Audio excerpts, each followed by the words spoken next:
Today, I'm going to be talking to you about Volume 7 of Jujutsu Kaisen. So starting with the cover, as many of you likely know, Choso is one of my favorite characters in the entire series, and we finally get him on a cover here. I think this cover is freaking unbelievably sick. I think it's got to be one of the top 5 covers of the entire series. I think him with his like double spiky, I don't know, buns in the back, you know, with like the mark that's coming across his nose, with his cursed tools and stuff like that. I think it's unbelievably cool looking. Along with that, I think his shirt kind of looking like it's got like blood or like the, you know, the ruffles on it. It looks like there's some texture to it and stuff like that. This is an easy 10 out of 10 for me on the cover. Absolutely love this. I would definitely recommend, if you guys like have your volumes lined up, you know, in a row, flash this one out, let people see this one, because this cover is unbelievably cool. Getting into the characters and, you know, the plot of this specific volume, this sees the end of the Kyoto Sister School Goodwill event like arc, or, you know, sub arc that comes after that, and it sees the beginning of the origin of obedience and pretty much the ending of the origin of obedience as well. This has been animated also, so I definitely recommend you guys go ahead and check that out. It's really good. Go watch it on Crunchyroll.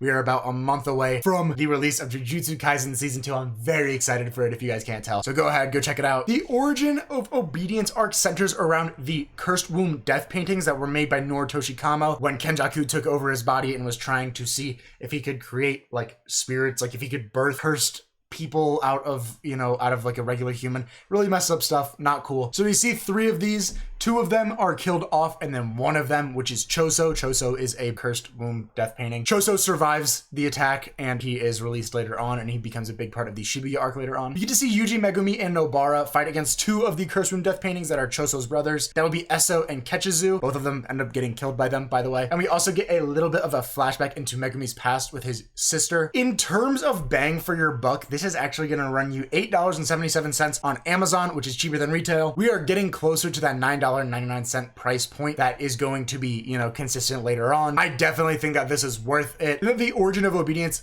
arc is definitely worth it. I think you guys should definitely read this. If you're gonna pick this up, you got to pick up 8 as well, just so you know, because number 8 finishes off the origin of obedience arc, and it's actually where we see the anime end. So if you guys are watching the anime, you pretty much see right up to the end of this and then the very beginning of volume 8. So I would definitely recommend it if you are like trying to figure out what you should be reading before season 2 comes out. Read this, read the very beginning of 8, and then if you don't want to spoil yourself, then don't read anymore. Don't read into the hidden inventory arc at all, because that is what's going to be animated. Out of 10, I'm going to go ahead and rate this an 8.5. I think, though the cover is phenomenal, I think Origin of Obedience arc, while it's good, it's not like insane. We do get to learn a little bit about Noritoshi Kamo, who is also the name of another sorcerer that goes to the Kyoto school, but we get to get a little bit of background about what Kenjaku has been doing over the last couple of centuries, and I think that it's definitely worth reading and picking up. So there you guys have it. I hope you enjoyed this. Go pick it up just so you can look at Choso. Looks absolutely sick. Favorite character. I mean, look at the dude. Looks so cool. So there we go. I hope you guys enjoy this one. If you did, please drop a like, subscribe, comment, let me know what you guys want to see next. I love you all. Have a great rest of your day. Peace.